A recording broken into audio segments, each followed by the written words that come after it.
Robbie knows everything. Tad knows everyone. Dingo is here too. They're here to make love to you. Your ears at least. This is the Dingo Weekly. This is the Dingo Weekly. This is the Dingo Weekly. This is the Dingo Weekly.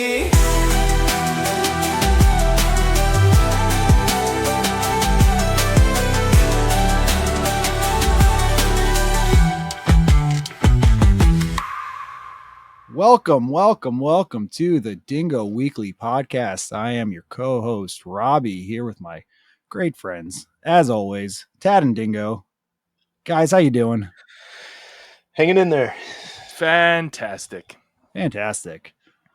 We have a treat tonight, or today. I don't know when you're listening to this. Who cares? Whatever time of day you have. It's a treat. It's gonna be a treat. Edge of your seat. Get there now. Get there now. We have our friend Brian with us, who is currently working in logistics and supply chain management, I presume. Correct. Yes, correct. Fantastic. This is a really relevant topic. I was actually really excited to have you on, despite what I've heard that supply chain seems boring to people. I don't find it boring.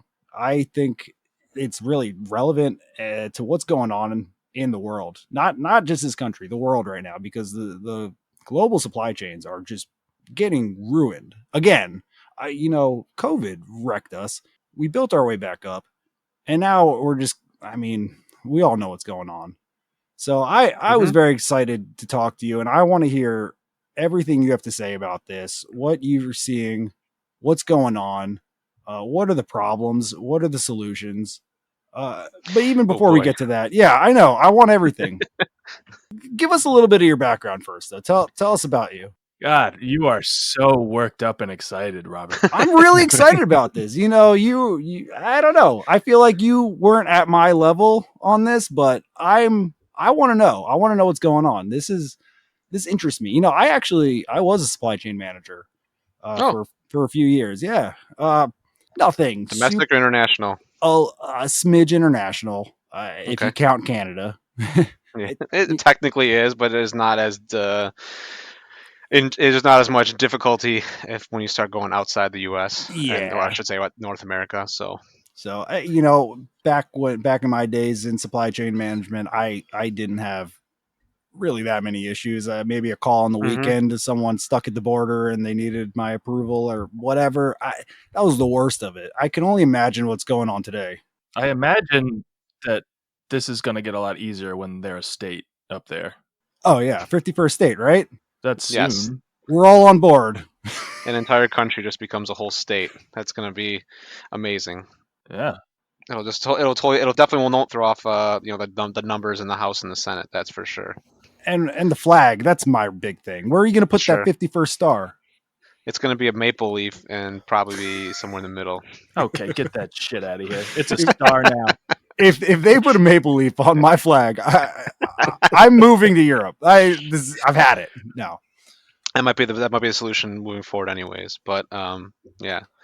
So to go back to your question, which was in there somewhere, I started out of college working for a freight forwarder in the International Import Customs Brokerage Department, which basically was the department that arranged for the clearance of your shipment as it arrived into the United States, and kind of arranged for the payment of your duties and taxes, and set up your shipment for final delivery once it kind of made it into the U.S. port.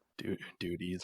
From there, was hired onto a U.S. manufacturer here in the Chicago area in the import role. So then I kind of moved into doing more of the contract negotiations for booking the freight from origin to get to our company within the United States. And now I'm at a different company doing a lot more with imports and both exports. So arranging all that stuff. So we're a U.S. manufacturer, making products and shipping them out around the world, and also trying to bring in products, both raw material and finished goods. So that's kind of the background. Where are you bringing in your raw materials? from? Right now, the raw materials we are buying are from, Asia, China, Southeast Asia area, Thailand, Vietnam are some of the biggies that you probably hear about around the world. So, So yeah, that's got to be rough on your business right now. very much so. Yeah. Thankfully, I'm sure you guys have heard some of the numbers, and I don't know. So when Trump says a number, it doesn't necessarily mean it goes into play right away. We don't really rule that way. So what happens is he has to write a request, and it goes to the Customs Department of Homeland Security, and then they issue the actual ruling, and that kind of gets filtered down to the industry, the freight forward industry, the customs broker community, and then they take those rules and go from there. So we are importing mostly raw steel and aluminum. So when you hear like those top line numbers, right now, steel and aluminum is technically exempt from some of those. So, there's like 4 different tariffs in place, Yeah. and that includes his one that he issued in his first term. Wait, you said So steel and aluminum are exempt? from the top line number, which I'm sure everyone's heard, 145 is the top line Right, number. right. Okay, so what number are they at? So steel and aluminum are only at 70 because they are That's exempt still from the. really high. It's still really high because you are thinking like that means that's like the raw material cost into going into what we're making. So you get to figure that is increasing the cost of goods a lot. And those things are stamped, right? The steel and the aluminum. Because I was talking to some Chinese fellas that import, and what they were from China. I'm not just saying that. It just sounded weird the way you said it. We're just talking to some Chinese fellas. You just found these Chinese guys. Do you want me to code switch like you do? These Chinese motherfuckers I was talking to. Okay. So what they're Please, doing Asian is Americans, okay? Come on. they're not American. They're from China. That's Oh, where they okay. live. And Okay. so what they're doing, it's pretty sneaky. I really like it. They're shipping all their goods to Myanmar, repackaging it there, and then shipping out under the lessened tariffs. Oh, yeah. But they can't do that with steel or all these other goods because they're stamped.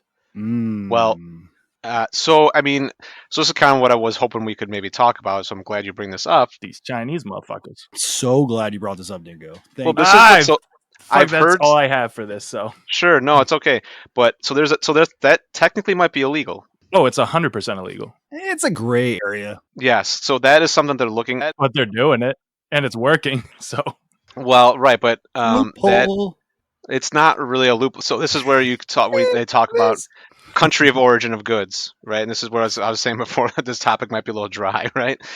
So what does it mean for country of origin? What does it mean for something to be made somewhere, right? So I would like to ask every one of you, if you would indulge me, what does it mean when something is like the whole idea behind the tariffs is that we want goods made in America? So what does that mean to you? Final don't assembly. fucking pop quiz me right now. Final assembly. Final assembly. Okay, that's a good one. Tad or Dingo, anyone? I wasn't listening to the question. I was waiting to yell at you. Such a piece of shit. Sorry. What does it mean? What does it mean to be made in America? Final assembly. You get it from China and then put a sticker on it that says "Made in America." Or So right, that would be the illegal packaged. thing. Yeah. Well, no. So packaging, right? So packaging does not count, right? So there's 2 ways to what U.S. Customs Agency defines as making something as made in that country. There's what's called a tariff shift, and there's what's called a regional value content. Tariff shift is pretty much the one that's easiest to understand.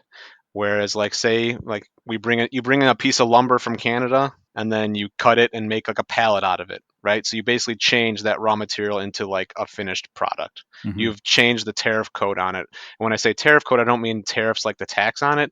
There is a whole book of 97 chapters that breaks out anything you can think of. There's a code assigned to it. There's a 10-digit code for all U.S. products that everything is assigned to, from food to raw materials to finished products to anything you can think of. So if you change from one tariff code to another, that means you have changed it. You have now changed the country of origin of that product. Like every single product out there is in this book. I mean, yes, in the sense of like there's a description about it. It's not just there's not like Dell computers and Apple computers. It's just like like computing machines, right? And everything's kind of computing machines are all under the same code. So like double-sided dildo would probably fall under sex toys. Oof, I don't know if there's actually a chapter for sex toys. I might just be under like plastic articles or latex type something. But I'd have to look into this. Silicone's the way to go. Recreational equipment. Recreational equipment. It could be under So this is where this could be a gray area, right? What do you define it as? Brian, I really recommend silicone. Yeah, whatever floats your boat, that's fine. But I don't know if it floats, but we can check it. I think silicone floats. I'm pretty It's sure water safe. I know that. it's buoyant. Yes. It's definitely easier to clean. Yeah, But don't put it in your dishwasher. No, that would warp it. That's for sure.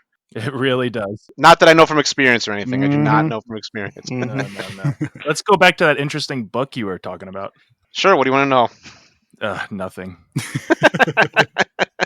I know it's very it just basically sorts everything out by so that everything can be easily defined, and what they use those numbers for is what they assign a duty rate on, right? So yes, duty exactly. Never not funny. Right. Anything involving duty is hilarious, right? So yeah, basically, so everything is kind of assigned under these codes, and that's how when you bring that product in. When I was in my first role as a customs broker, right, that's what I was saying. I clear your shipments through customs. I knew what the product was. I'd put the code on. I assign the tariff code to it, and then it goes through the system, and the customs comes back and says, hey, based on this tariff code, you owe 3.8%. So please pay X amount of dollars to us, and then that's kind of how you got your shipments cleared through the U.S. Customs and into the United States. So can you put whatever code you want in there? Sure, but yes, of course you could. Yeah, you could, and like you go back to what your Chinese friends were doing, and they were just saying, "Oh, Yeah, this I didn't product say was we're made in." friends. I just was talking to them. Well, sure, your Chinese I acquaintances. don't know any of it. Okay. Right, but so like you could say that it was made in Myanmar, and you could say it was like patio furniture, even though it was stamped steel products or whatever, right? Wasn't steel. They're not doing steel. Sure, whatever it was, but I'm just saying as an example, you could say whatever you want in the system, but if customs comes calling, like like you file your taxes, like you don't have to put the right stuff in there. You can put that you donated $12,000 to charity this year, and that's a write-off. I know.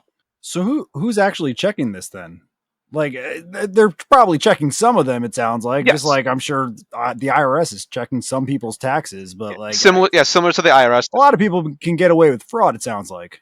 Well, they fired everyone that checks this shit, so who cares? Yeah, that could be an issue too, right, Dingo? Yes, but it's similarly to what the IRS was doing, is they had a lot of, I don't want to say AI, but it's more or less the programs that would kind of Yeah. flag for irregularities. They would say, whoa, whoa, whoa, this seems wrong. Like, why is this person importing?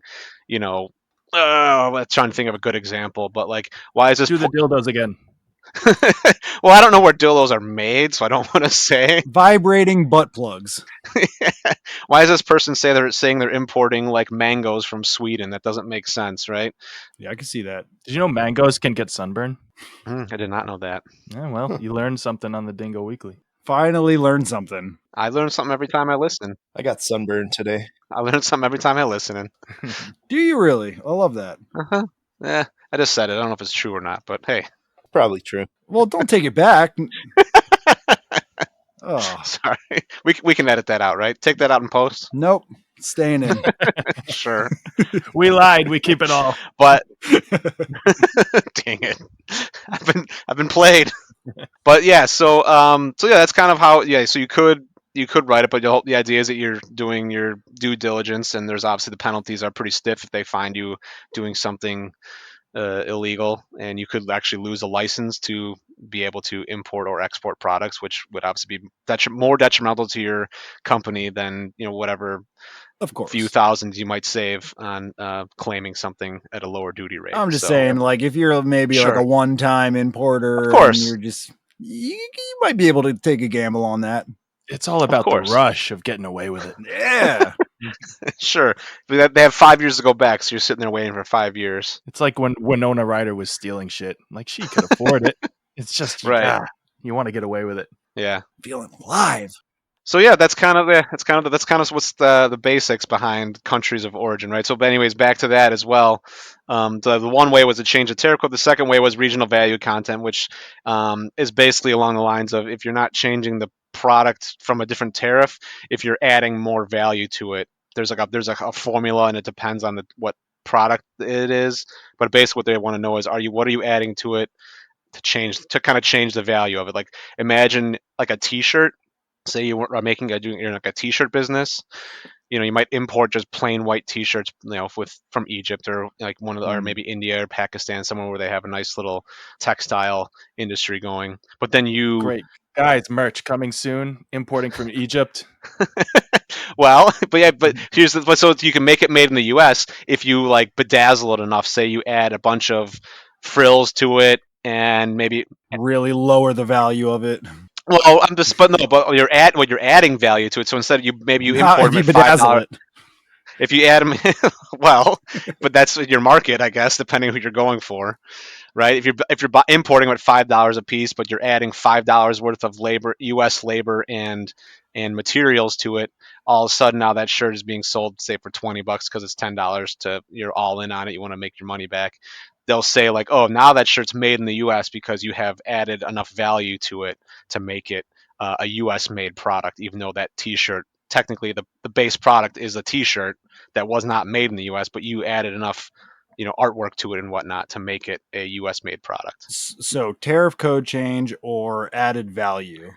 Basically, yes. Those are the two ways you can change country of origin, right? Because you're going from raw material up to a finished product, right? Anything that's mined, grown, that's where it came from. But then once you change it into something else, that's how they determine where it was made. I would argue that that's somewhat final assembly. So that's where I go back to when you say final assembly, right? This is what people talk about and are not talk about. This is what they have, Who the people in fuck kind of my talks about this? Everyone's talking about this. Everyone's talking about it. Educate yourself. people in my industry are. That's for sure. This is what the people in my business in certain levels. That's what they try and figure out, right? So think of a good example is automobile manufacturers. I'm sure you guys are all familiar with that, right? And I'm sure, as you know, none of the parts of an automobile are made in the U.S. Couldn't be. For the most part, none of the guts of a menu are made in the U.S. Like the radio is not made here, the engines are certainly not made here, the transmissions, most of that stuff. God, get your shit together, Detroit. Yeah, right. What are you doing? Chunking it. So, but say you bring in an engine, you bring in a transmission, you bring in the rubber tires, you bring in like the body, right? You assemble that. All of a sudden, you've taken these components, and now you've finally assembled it. You've changed them. You've physically changed that product from a part to a finished good. So, yes, Robbie, to your point, yes, some final assembly it could, but it depends on what the products are that you are using to make that final assembly.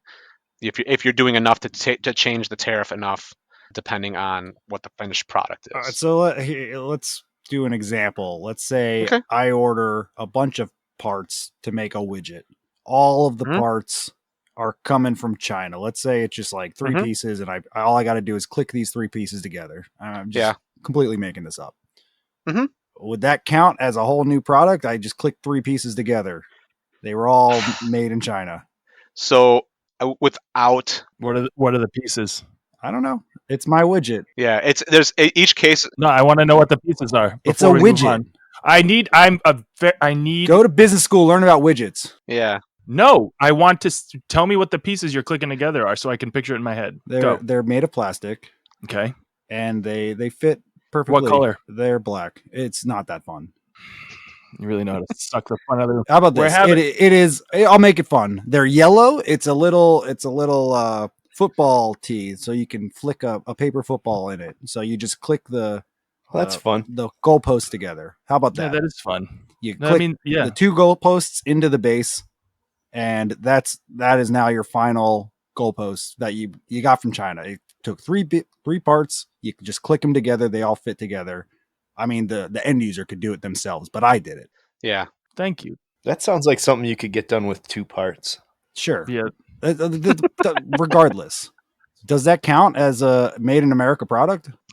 I mean, so this is where you need to really you can't go really deal in hypotheticals and something like this. Sure. You really need to have like something concrete. But from what you're describing, it probably wouldn't, because you're probably what you're basically importing is you'd be importing like pieces of plastic, and then you're basically your final assembly is just a piece of plastic. So you wouldn't have really changed the product enough to do a tariff shift, as what it would be described as. Just to piggyback off of Robbie's scenario, Mhm. does it matter the age? Do we have to have the same age children assembling the product here?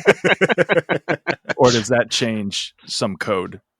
No, that does not have any bearing on it. But there are rules in place about child labor, so Not you for need long. to. So Not for long. let's prepare. Well, as of today, I won't. I don't know if I want to date ourselves to make this what it is, but It doesn't matter. as of today, You never there know. are rules against importing products made with child labor. So, Are they strict laws? What are the rules? well, you can't use it. But once again, What's the going back to cutoff, what we though? talked about, Yeah, but like wink, wink. You can't use it. right, exactly. They say that, but it's like who's really going and checking on these things, like, to what you were saying before. Like Not they me. they do go and look, but a lot of the times it's based off of a request by someone. Like, so say who's a Fannie Mae is saying like, hey, I think Nestle is using child labor in their cocoa supply chain. I don't need to check. I know that. Well, sure. I mean, we probably all have our suspicions, right? But then they put in a request to their congressman, who then reaches out to, the Department of Homeland Security Customs Agency, and they'll look into, okay, where's Nestle importing their chocolate or cocoa beans from, and they'll reach out to the ambassador from that country, or that at least the ambassador's office, and they will initiate a I don't want to say a claim. I can't think of the right word right now, but they'll initiate an investigation into that claim from Fannie There's Mae. so many people in this chain. All it takes is one of them to be like, oh, fuck it, I'm not doing that. And then the whole thing falls apart. Well, right, but who are you going to pay to go out there? You have to have someone with some authority to be like, because you can't just have some random guy show up at a factory and be like, hey, let me see what you got going on behind the curtain back there. They're not going to let you in, right? So you do need to have some sort of Clipboard. government. That's where we keep the Oompa Loompas. Yeah, exactly, right? Oh, come on, Ted. You can't you can't show up to Willy Wonka's factory and just be let in, right? He's very reclusive. They don't like that name anymore, Ted. Oh, they don't? No, little people. Oh. That's what you call Oompa Loompas? LPs. Maybe this might be a bit controversial, and I'm not going to blanket say that I am in favor of child labor, but I think Clip that. That's a soundbite. that's a soundbite. I think child labor laws, to a degree, are a little too strict. A little. I started working when I was 13 as a busboy, and I had to get paid under the table. And I was fine to work. I worked weekends, Friday, Saturday, Sunday night. Yeah. What's wrong with that? I don't think that's a bad thing. I think getting you paid under the table is what's wrong with that, because now you just skirted your taxes, buddy. We got Exactly. you. We got you now. All right, I'm we in got trouble. him, Dingo. We got him, Tad. Let's call the Yeah. feds. I'm We just got saying, you got me. But Just so you know, we are the only 3 people left at the IRS. So way Yeah. to go. You fell right into our trap. it's fine. But I thought it builds character. You're learning Sure. about money and savings. It's a great thing for a kid to get a job. I mean, you got 5-year-olds making lemonade stands. Of course. Plus, although it's like half-empty drinks on the table, you can just drink them. I wasn't allowed to pour alcoholic beverages. No, you don't pour they it. Were You get pretty them off strict. the table. Right? Sure. Come on. I got you. Okay. But what's the cutoff? I think it was like 15, 16 before they started paying me, taking taxes out. Yeah, Yep, you get your little slip from the school that says you're allowed to work now. Yeah, 15 now, I think. At least here. That's too old Yeah, for I think me. It's 15. Okay, there's another sound clip too. 15, way too old for me. Now, once you're bar mitzvahed, you become a man. You get a job. Sure. Okay. My personal view. Sorry, Robbie's kids. Is that the view of your people? Yeah. Oh no, they're getting jobs well before then. They're already working, aren't they? They're already working. I got them working. I can't give too many details. Who do you think's making our t-shirts? Who do you think's producing this whole show? I got a kid right here on the soundboard. No. We don't use the soundboard. No, I meant like an actual soundboard that has It's like checking our levels. toggles and levels and knobs. Are we supposed to have a soundboard? Yeah, maybe. Robbie Jr., Google child labor laws for me real quick. Robbie Jr. Robbie Jr., no. Robbie Jr. Don't listen to him. Okay, go to bed. What are you still doing awake? It was weird that you named your daughter that, though. Yeah. Well, I'm just really into myself, So Yeah. that's not I don't like naming after me. That does feel like a narcissistic thing to do. Not to like shit on people who do that, but I don't. Not for me personally. Go ahead, shit on him. Yep, you guys are idiots. You're so full of yourself. Yeah. No, you're fine. You're fine. You're fine. We changed our minds. Yeah, I like it. My kid's not Robbie Jr. Not this time. Maybe the next one. All right, let's stop going off on a tangent that people want to hear about. Yeah, we digress way too hard. So Yeah, that's fine. People I want dig to it. know codes and tariffs and numbers. yes, so Maybe next time we can get an accountant. man, fun. really just bragging on him. No, he does an important job. This is important. And, Thank you. I want to hear what do you I shut the don't. fuck up for a second. All right, I'm I'm gonna go sorry. do some coke and stay awake Apologies. for this bullshit Robbie No, made me don't. sit through. I just want to know what's going on. I want to hear what Mhm. what are you seeing out there? Like, I know things are starting to get bleak. I know Yeah. that I've read that they're not sending as many ships out because they don't have enough to put on those ships. So they're Right. waiting, and it's making the supply chain lag much longer than it otherwise would, because they're not going to send out empty ships Mhm. on a daily basis. So they're waiting upwards of 30, 40 days just to fill a ship. I mean, that's what I've heard. Like, what are you seeing out there? I don't know. Yeah, I haven't seen anything about that specifically, but what I've been seeing them do is so the way the steamship lines kind of operate is they will set sort of a route for a specific vessel, and kind of maybe it's not depending on volumes, they'll assign multiple vessels to it. So before before Trump's first term, this a lot of companies would do, because there's a lot of trade between Asia and the U.S. You would see a lot of just basically 2 or 3 stops in Asia, 2 in China, maybe 1 in Southeast Asia, or just 3 in China, and then like go straight across to the U.S. and hit like Seattle, LA, because those are the 2 big ports on the west coast of the United States. And they'll just do that loop, right? You'd go and you would take bookings, and you know what your space is on there as far as how many containers you can hold, and kind of take your bookings and go from there, right? And everything kind of ran like clockwork. After those first rounds of tariffs you put in place in 2018, you started to see a little bit of disruption. And what happened was they had to tighten up those routings and maybe expand them. So then instead of hitting only China and U.S., you saw them start expanding into more stops along the way, or even removing vessels from that because there was not as much volume. So COVID hit, that just shook it up a little bit too. But coming into today's current environment, yes, there are more. I shouldn't say more. There is less volume on that lane, so now they're starting to reassess. The steamship lines are starting to reassess where they are trying to assign their vessels to make the most, to maximize them, right?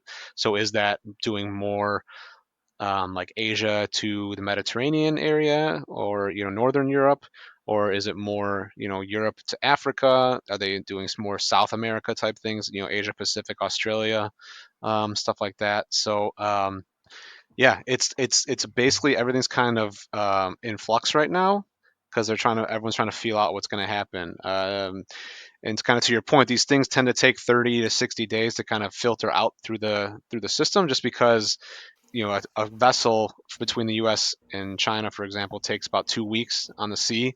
So a round trip takes a month basically. Mm-hmm. So it takes a little bit of time for like the stuff that was already there to then get over here, and then as you place more orders, then those kind of take time to filter down into bookings on the vessels to come across the ocean. So yeah, it's everything's really in flux. But what I am seeing right now is that there is a steep drop in volume, and there is a lot less demand for those trans-Pacific lanes, and they're basically talking about cutting service like in half, basically. So there's gonna be half as many Wow. vessels. So you have less. Obviously, that means you started getting into economies of like space, right? There's only so many vessels, so much space on a vessel. So now that could lead to an increase in price because there's less capacity, and if demand stays the same, there might be an increase in price. But if demand drops, the prices could drop too. So you could see a drop in price, which would be great. But if you're only saving like $1,000 on a container, that you're losing that and then some with the tariffs. So yeah, it's pretty much that's the situation right now. Is that everything's kind of up in the air as the steamship lines are trying to see where the what the volumes are at, and if everything's down around the world, or if only everything's down between the U.S. and China. So So what is that looking like right now? I know you said they're kind of feeling it out and looking, but Mhm. I mean, is it really a U.S. China thing, or is this affecting other places? Or well, so I mean, U.S. China, the Trans-Pacific trade lanes was the main driver of everything. China, U.S. were like some of the two of the biggest economies, right? And especially when you consider that most of the stuff we buy here was made in China, right? That's the whole big push behind the tariffs, right? So that was driving a lot of the need for space by the steamship lines. That was the need for the space was there because there was so much volume between the two countries. So is that demand going to shift to other places? Because when you start, if you take U.S. out of the equation, which is kind of the way it's looking, is not a lot of countries are going to not really wanting to deal with the United States right now. I don't want to deal with the United States right now. Yeah, I don't want to deal with this either. So, but there's not, what country is going to take up that void that we're kind of leaving in that market, right? Australia is not that big compared to population wise. Europe is is equal, but do they have the same appetites that America has for the products that that China was sending us our way? And I don't want to just single out China because a lot of stuff was made in Singapore, Thailand, Vietnam, those places as well. So yeah, it's kind of one of those things where you got to see if that demand for products is still there before the steamship lines can kind of make that decision on what they're going to do. Oh But my the only god, decision this that is has so been made, boring. I know, I'm telling you, the only thing that is for sure right now is that the demand between the United States and China is down, and so they are cutting capacity on that lane. Do you know I left for like 5 minutes and came back? Like I physically left or just left your body? I left when you said trans-specific wings or something like that. I went and I got a drink, and now Sure. you Hey, guys are listen, it makes still me want to talking. drink every time I have to deal with this. Oh my god! Oh Jesus man. Christ! So are we fucked or what? Yes, this whole thing. I mean, it's pretty bleak. It is seeming like there's going to start being shortages on certain products. Oh, I thought you were talking about this show. Also, This yes. episode might be bleak. We're fucked. First the doctor, and now this. Well, People are gonna hate us. listen, this episode probably will drop in around a month and a half, maybe sooner. Mhm. Well, I don't know. In a month and a half, when this comes out, what God, are I'm just store kidding, shelves I'm going to look just like? kidding. They could you could see completely empty shelves at your Ooh, local. let's make predictions. Let's make predictions. A month. This is going to come out. What is it going to look like in about a month and a half? I think there'll be food on their shelves, but I think consumer goods will definitely be in short supply. What are our main consumer goods in short supply? What are we thinking? Oh geez. Don't say toilet paper. Don't say toilet paper. Don't say toilet paper. Electronics. What are the big ones? What does everyone need to go to the store and stock up on right now, like they did in COVID? Oh gosh. Wood furniture.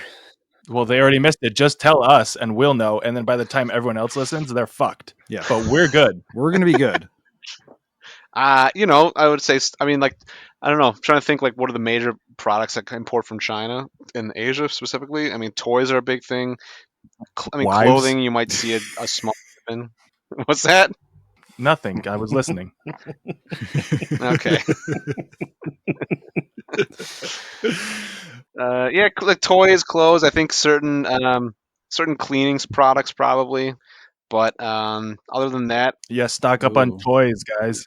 Yeah, I'm trying to think of other specific. What are like main essentials at home, like toilet paper? Like what do you need to get through life? He said toys. Yeah, but see, a lot of that. But see, a lot of that is made domestically. A lot of that's made domestically, either Yeah, here, that's even or just North America. But that's not going to be too much of an issue getting something like that, right? It's right. maybe some So like cleaners, like shampoos and soaps and stuff. You could see some shortages on. that's not bad. Yeah, I mean, I remember when there was the run on toilet paper, and like Yeah, Charmin that was like an posted, they were artificial, like, like, "We make the toilet paper. We have plenty. Don't yeah, go clear the shelves. Don't do that. You're not helping." You're dumb. right, But yeah, yeah. I mean, if there's a bunch of stuff that we do produce domestically, then that's great. I'm worried about the stuff that we don't, and I would think anything tech would be included in that. Yeah, tech products would probably be in short supply, although I think those will still come in. It just would probably be an issue of the cost The related to cost, them, yeah. right? So I'm sure you guys have all, everyone said like, oh, the Switch is going to be like $700 or $600 now, and that's, you know, that'd probably be the case. So there might just be less of those around when they bring them in, just because they're trying to mitigate some of the costs up front, or at least try and hope for the best, right? You bring a little bit in now, and then hopefully in a month after that first shipment comes in, then because Trump is a great negotiator, there's some of those are removed, right? So that's what you might see some companies start doing. Instead of ordering full size orders, they might kind of do piecemeal for some of this products. They can bring it in and then not have to hit, if the tariffs go away, they can not have to pay it and kind of avoid it then. Okay, Art of the deal. art of the deal. I need your input on art of the deal right here. Okay, Mm-hmm. it really truly seems like there is a trade war going on with no objective. It honestly seems like that. Well, I'm sure there's good reasons to get into certain trade negotiations with certain places. Not everything is perfect. I'm sure of it. What should they be doing? What should they be focusing on? What is the way to like not just blow up everything? What is the proper trade negotiations that they should be enacting, and with whom? So I think it's kind of out of my league. If you're asking my opinion, I would say I Yeah, think that what he should. Sure. I mean, because it's just when you start looking at a lot of these issues that he's talking about. Sure, we could say that there's a trade deficit with China, right? And we want to kind of balance that out. A trade But deficit means nothing to me. That Shh. truly means nothing. It does to me. Every time I go to the fucking store, I check out and I get all my shit. And then I'm about to walk out, but I can't help myself. I'm like, you motherfuckers didn't buy anything from They me. never buy anything from me. Never. I came here, I give you my money for your goods, and you don't buy any of my stuff. Fuck you, Walmart. I don't even Yeah. think that anyone at Jewel Osco has listened to the podcast. I'm just kidding. I don't shop at fucking Walmart. Yeah. Fine. But I think it's if you target certain things, right? Yeah, when you Target. look Fuck you. at, not the Target, Oh, just the dog. Fuck that dog. but Spot. because when you talk about what he's doing, he's doing like a shotgun approach. The dog? And yes, I'm Shotgun talking and about the beers. president. I'm talking about our president with his tariffs. I'd rather have the dog. The dog would make a better president. If you're just gonna make everything the same tariff amount, how are you supposed to find that alternative, right? Right. If there's nowhere to buy, I'll give you a perfect example. When the first round of tariffs came out of my previous job for products from China, we were importing a specific kind of porcelain insulator that we were using to put on the grid. We were making products that went onto the grid for electricity flow. They were not made anywhere else in the world. There was no other factory making this product of any kind, even anything similar or anything close. Right. So what are we supposed to do? Well, I mean, like, do we know that this is going to keep going? Do we try and find someone and help them build out to make a multi-million-dollar investment to expand someone's factory, or even a factory here in the U.S. to make the product? But then you got to what are all the inputs that go into it, right? How do you source the materials? How do you source the machinery? How do you source, the labor, the skilled labor that's involved to make that product? And let's be real, if they started building today, I mean, started planning the building of a new factory that would do that today, 10 years. the Mhm. planning phase alone is going to take a long time. I mean, the It takes- entire yeah. ribbon cutting is not going to be for 4 or 5 years minimum. Exactly. Well, depends on how many kids you have working on the job. Yeah. Well, yeah. If you're working them all night and all day, These pesky child labor laws are holding us back. but you're also, but now you're also paying tariffs on all the parts you need to build that factory and Yeah. all the machinery you need to run that factory. So And it's in just 4 or your 5 cost years, to who build knows it. who's going to be president? And who knows what the Exactly. tariff situation is going to be? Yeah. Hey, wait a second. Are you guys saying this was a stupid idea? I'm saying it was a stupid idea, yes. I don't think it was the right tact to solve the problems that he is making up in his head, even. God, why didn't anyone tell him? I mean, it really, to me, just seemed like he tried to play strongman and China called his bluff. And was like, Well, not just China, I think everyone called like this bluff. everyone called his bluff. And we're just Yeah. like, yeah, well, fuck you. I mean, Americans called his bluff. Everyone was like, he's full of shit. Everyone that wasn't drinking the Kool-Aid. Well, because I think it's also like everyone knew. I mean, this is where I don't understand. I think I understand a little bit why Biden left it in, but like we all saw that the first one didn't do anything. At least I didn't see any tangible benefit to it. But I think this is one of those things. It might have been one of those things where it's like, oh, hey, we're making multi-millions of dollars, if not billions of dollars, on this tariff revenue that's helping us pay off, or it's adding to our Sure. income. And so now they're like, oh, let's just keep it, right? It's not that bad. But now you start adding in all this other stuff, and it's like that's a bigger. But at a certain percentage, you can't just keep that forever. I mean, you can't tariff an entire country that we get all of our goods from almost 150% and just leave that forever. That's not sustainable. No, it definitely leads to inflation. That's for sure. And most economists you'll read about will say the same thing.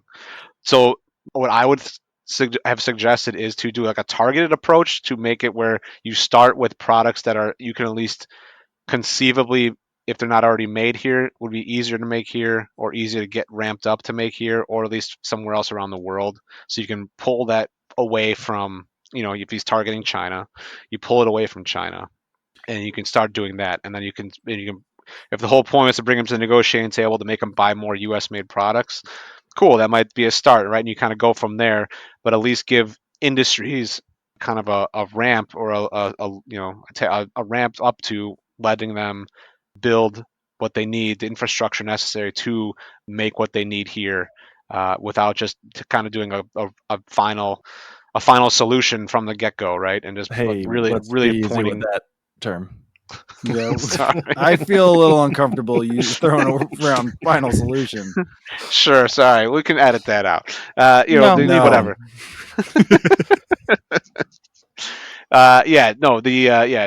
With just doing the first off the bat, the big time tariff off the bat without just doing a targeted approach with tariffing everything was probably not the smartest and best way to handle that. I know some guys from Myanmar that can help. Yes, can Yeah. they handle everything? No, not steel, from what I hear. You know what I keep thinking about? Just the people at Kinko's that morning when like the administrative assistant went in to get that stupid tariff board made up that he could hold up. And they're just like, what the fuck is this? And the kid's like, I know, it's from my boss. And Do you think wouldn't you think that they have like their own like Kinkos like in the White House? No, You know what I mean? 100% he outsourced that. He You sent think some so? kid that was just like in the hallway that morning, and he's like, "Hey, I need something. Go get this printed out." One of the Doge kids. It's one of the Doge fuckers. And Elon just stared at him like shaking his head with his little ketamine wobbles and was like, "Just take this USB drive. Don't tell anyone what's on it. Put it on poster board, double thick poster board. Make sure. Yeah, double, yeah, the good kind. Pay for the premium poster board. This is presidential." Yeah, that was pretty wild. Yeah, Liberation Day. What a time to be alive. yeah, and that was definitely The worst time. the wrong formula to use, right? So we're not doing trade deficits with everyone. That's what he's trying to rectify, but it's not. I don't think that's doing anything. That's not the point of Yeah, tariffs. Trade deficit is not the point. Stable Right. genius. yes. So you said that your company imports a lot of aluminum and steel from China. Sure. Yes. Yeah. Not from China specifically, but some of it does from China. Yeah, Myanmar, remember? Asia area. Asia. Yes, It's around there. Around Asia. right. Is it substantially cheaper than U.S. steel? I mean, I'm sure Pittsburgh. I'm pretty sure they got a good steel thing going on So there. that I can't really comment on. I just kind of deal with once the sourcing team makes those purchases. You can I comment. move. I can get it. I can. We comment on stuff we have no idea about all the time. I can. Sure. I mean, do you not know the costs? If I you do don't not know the cost of. there I do you not go. know the cost differences between the raw materials and the what it takes to make them. Because when I say like raw steel, it is semi-manufactured. Sure. So there is a little bit of that goes into it, and I think some of that is why they have to kind of get it from there. Those industries are kind of already in place in these areas of the world. So when we say like, hey, I want you to make me aluminum tubing and also powder coat it and cut it to length, blah blah blah blah blah, that stuff's already there. Where maybe we might have factories here that make like that can smelt and make quote unquote raw steel, but they don't have some of the capacity to do the working with the steel to make it into those kind of semi-finished products. Can you put in an order from an Asian country for steel specifically engraved with "Made in the USA"? I'm sure you could, right? Great. I'm sure you could. Well, I just figured out our whole problem. There's the workaround. Hey, you're welcome. But here's the thing: is when I go back to when I was first talking about No, I something don't like want to hear that. anything that says my idea is bad. Cut it Okay, out. fine. I'll I drop think it's it then. brilliant. Robbie, cut it out. Anything he says from here on out. So when you have to import that product and it says you want to put down "Made in the U.S." and the country of export is China, they're probably gonna have raised some flags on that. I don't know. AI is not that smart yet. Yeah, but once you get it here, you could sell it as U.S. made steel and go from there. So we could do Yeah, that. you can sell anything to these idiots that live here. Yeah, you really could. You all heard me. Fuck you. So what? So Fuck what? you. So what? Fuck you. So what? So it's not always a price thing. I mean, I obviously there's certain places that we don't make things here, but Mm-hmm. if they don't design the steel the way you need it, or they don't manufacture it enough to your specs. Yeah, I mean that goes. Yeah, that goes. A lot, everything goes into it, right? Look at around the world, whatever factories can be found. You say like, hey, that's you. You do your sample runs, right? And you say, hey, here are my specs. Can you make this? And you go from there. And then they tell you a price, and you kind of do your calculations from there based on the price, and then you add in your estimated shipping costs, and your taxes and duties and everything like that. And that's how you get your per. Then you go from there your per piece unit, and you see how that compares to all the other companies you kind of put out a bid for. So based on the information we had at the time, we chose these companies out in Asia. So now the teams are doing their calculations based on the new reality of the world right now. So that might change, but we'll have to see. There's also something else to consider when we talk about steel and aluminum. And this is something I was on a conference call with some of my managers and directors.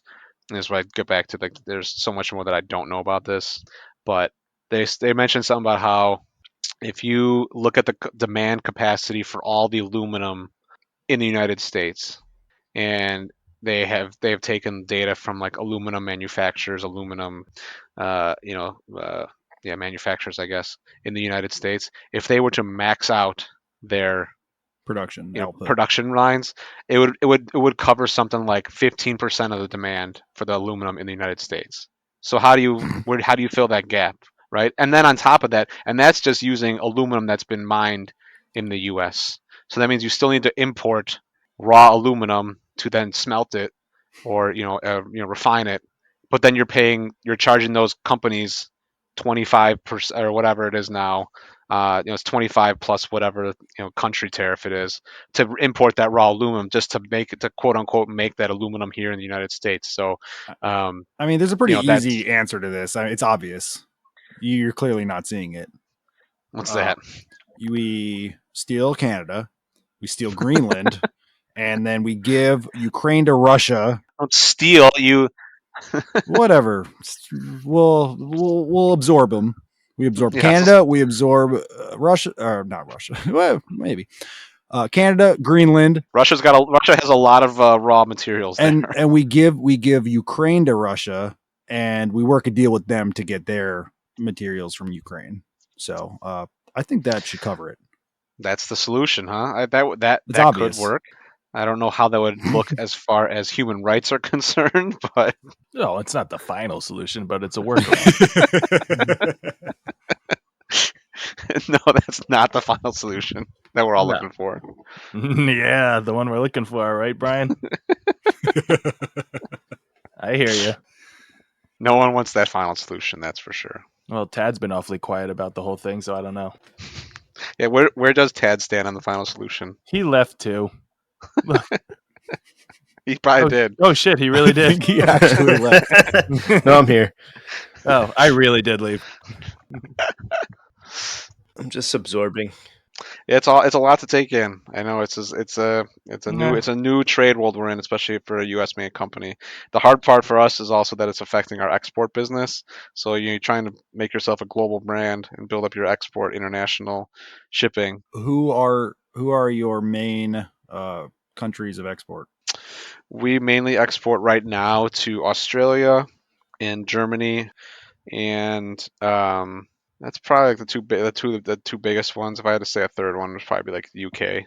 All places who I don't think are too fond of the way we're acting these days. No, definitely not. Yeah.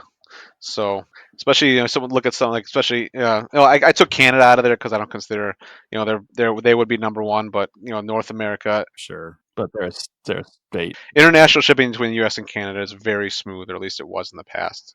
Now it's getting to be a little more difficult, but I mean, where was I going with that? Oh, yeah, especially like somewhere in Australia where our trade relations were really good, and we do have a free trade agreement with Australia. You may not hear about that one as much as the USMCA, but there's a trade agreement with Australia, so it was free for them to buy our stuff. Now they're once again talking about instituting a reverse tariff, on us. They're slapping down that Uno reverse on us and saying, okay, well now we're going to tariff your products too.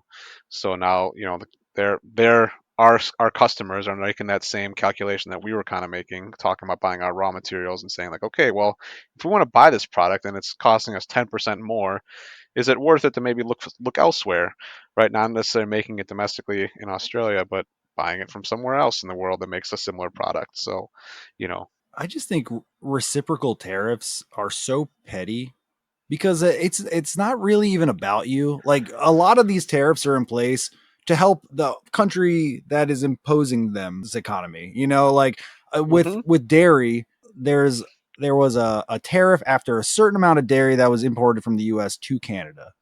And yes. after that amount, then the big tariff like kicks in because they have too much dairy. They're like, we don't want more dairy. We have enough. We allow this much to be imported so we don't over exacerbate the supply chain of our dairy products. And like that's so reasonable. Like, guys, stop bringing dairy. We have so much. We have so much. And then Trump sees that and says, "Oh, 250% on dairy." Like, no, only after they reach that amount, which they usually don't. So it's just like it's petty. It's just like a guardrail to make sure that you're not messing up our supply chains. And then he sees that and 250% on you then.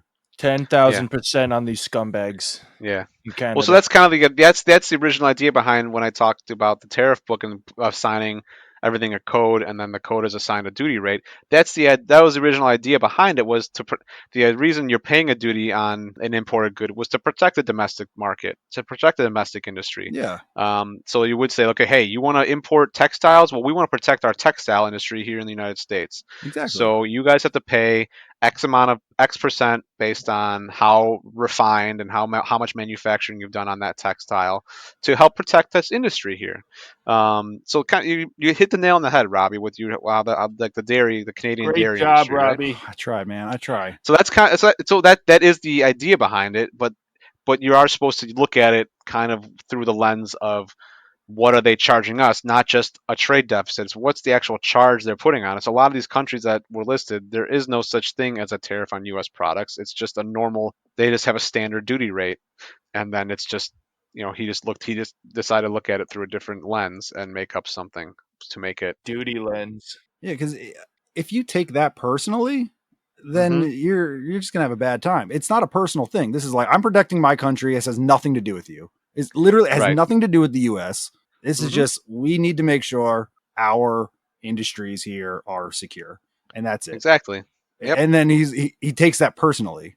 He takes everything personally. Like, how dare you try and keep your economy running? Well, I don't think he took a person. I think Right. he's someone put it in his ear and was like, that sounds great. Right, dude doesn't have and he original wants thoughts. to use. Yeah, he doesn't have any original thoughts. His Exactly. fucking So brain is oatmeal. mhm.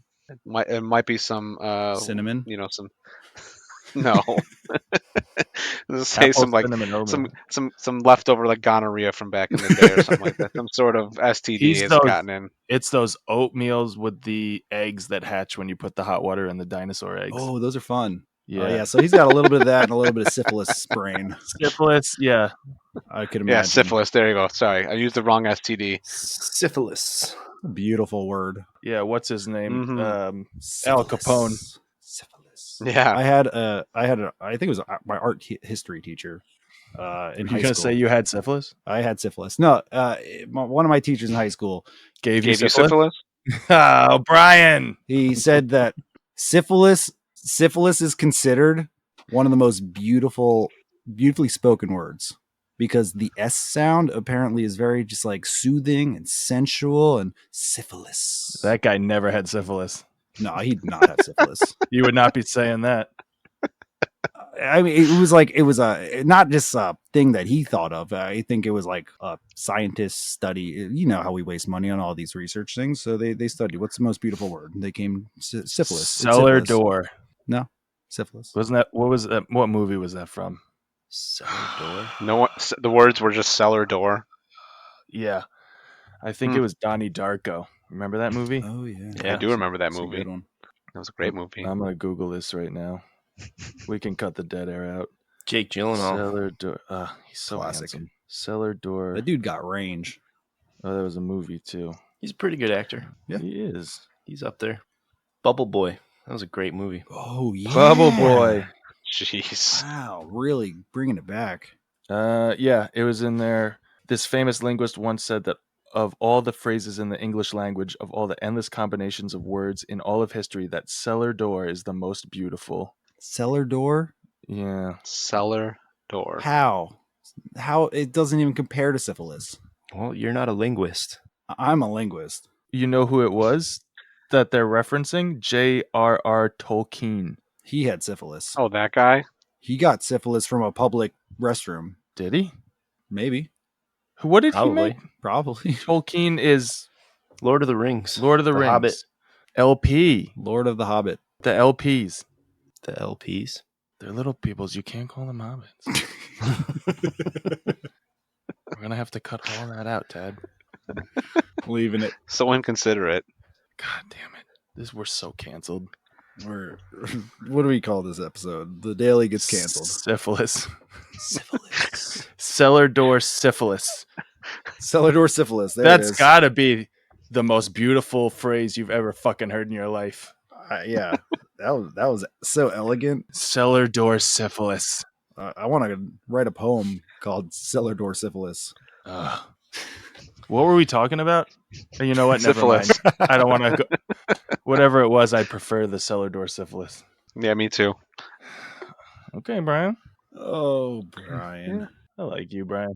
Yeah, so that's the state of logistics and supply chain right now. Basically, it's all a mess, and you are going to see lots of increases in prices. So increases in prices, half empty to full empty shelves, Yes, and just bad times ahead. pretty much a lot of disruption. So you just listened for an hour to tell you that everything's fucked, but you already knew that. I had to give you the why. Yeah, it's good to know why we're fucked. Yeah. Syphilis. And the thing that I have a hard time wrapping my head around is, even if these were to go away today, We're still fucked. it still is a wild. It still would be pretty bad. Yeah, not because, everyone's not gonna just go, okay, let's go back to how it was. Right, it's hard. These supply chains have been have been screwed and broken. It's not even the supply chains, in my opinion, as much as it's the trust in the U.S. Sure. government, and not even the U.S. government, the U.S. people, because the people chose this. I mean, say what you want, whatever. I don't know if they chose this. Whatever you can think, conspiracies and shit. There's a lot of Mhm. people who said, "I want this." They don't know what this was. Sure, they don't know what this was. Mhm. No one really thinks 2 steps ahead. Well, yeah, they're pumped full of shit all day, like bullshit that they don't know otherwise. But the issue is they voted for this. Whether they want it or not, they voted for this. And trust me, I was raising alarms saying this is coming, and sure it did. So this wasn't unknown. They voted for it, and if I was in another country, I would be like, these people want chaos. They might vote in more chaos in another 4 years. Well, in our defense, we didn't know it was also going to hurt white people. Yeah, that's true. They didn't think about the white people. So Nobody ever thinks about the white people. Please, God, just please think about the white people and how it affects us. So I think faith and trust in our country has eroded globally. I would agree with that. And you can reverse it all today, and you can impeach and put in someone new today, but a lot of damage has been done that I wouldn't trust the U.S. to work with them. Who are you putting in when we impeach? Keanu Reeves. My God. Right answer. He's not going to do a good job. I mean, technically it would be JD, but that's different. Nobody likes that fucker. No one likes him. You're right. I mean, he killed the Pope. He killed the Pope, and the good Pope too. Not even one of the shitty ones. I didn't realize so there's a bad Pope. Is that what you're saying? And most of them. The last guy wasn't great. He retired, and the guy before him wasn't great either. The one before Benedict. he retired. It was Benedict. He retired before he didn't stay till he died like you're supposed to. He was like, I'm done. That's what I like him. Yeah, I'm just gonna go retire. He was just like, nah, fuck this. I'm done. I'm retiring. And then they put some other shithead in there, and then we had Frankie, who seemed pretty cool. I thought he was cool. He seemed like he was more modern for sure. He had a lot of modern, trying to make it a more Popes modern. He was okay in my book. I'm not a religious guy, but not me either. He was nice. And then J.D. Vance killed him. And then J.D. Vance went and killed him. I hear his Ottomans aren't even talking to him anymore after that. That's just how he likes it, though. You shut up and take it, you leathery whore. Oh boy. Well, this was a blast for me. I'm glad. I hope it was. Yes, like I said. Yeah. Maybe while Dingo was here, he learned something. Yeah. Yes. It was a fucking highlight of my day. Aren't you glad you signed on for this? I am. Brian, I appreciate you. I appreciate you coming on. I learned something. I appreciate you guys having me. Thanks for having me. I hope all of our listeners learned something today. I don't know if you learned something specific, but just know that we're fucked. That's something you should know. Cellar door syphilis. It's not looking. The outlook is not great. When you shake that magic 8-ball and it says outlook not good, you should believe it. You should believe it. You should ask again later. Check again later. That's another. We can go with that one too. Ask again later, everyone. Mine just started leaking blue shit all over my desk, so it's not even giving me anything. that could be another future we see, right? This leaking blue shit everywhere. Is that the same stuff in the porta potty and the barbicide? The barbicide. Now it just says drink this. Oh, way ahead of you. All right. Well, this was great, Brian. Again, appreciate it. Thank you. We learned something. Our listeners learned something. Tad learned nothing. Dingo learned nothing. Tad probably learned something. He was absorbing. Cellar door syphilis. Cellar door. Yeah, sounds good. Syphilis. Don't butcher it. Okay, bye everyone.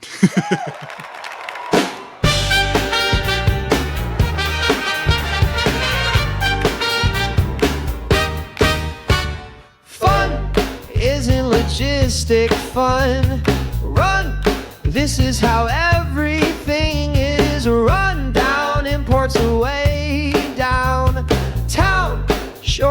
is coming to your town. Well, it may be boring and you're tired of it, but you won't be laughing when all the stores run out of shit.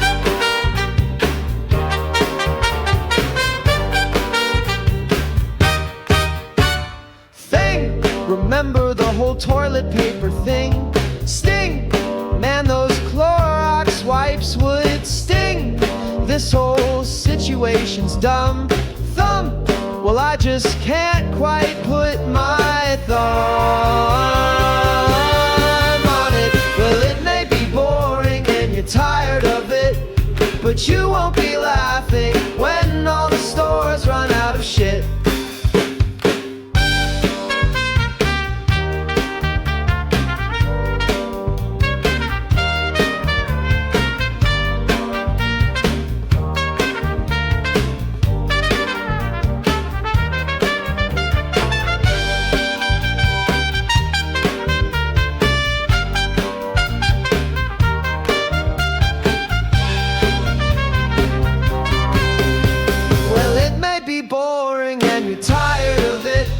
But you won't be laughing when all the stores run out of shit.